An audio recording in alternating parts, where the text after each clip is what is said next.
जो हमारी हीरोइन जो जो है भगवान सुख शांति दे उन्हें।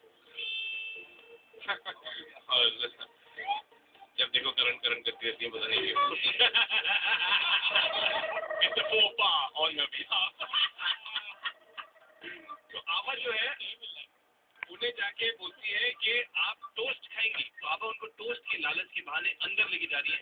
और अब यही शॉट कर रहे हैं अभी जो उनके बगैर कर रहे हैं, लेकिन आभा जी जो है बहुत टैलेंट है, टोस्ट के बिना, एक्टर्स के बिना भी उतनी इंटेंसिटी, इतनी अच्छी तरह काम करती है। So now over to Abha, please pan the camera on your left.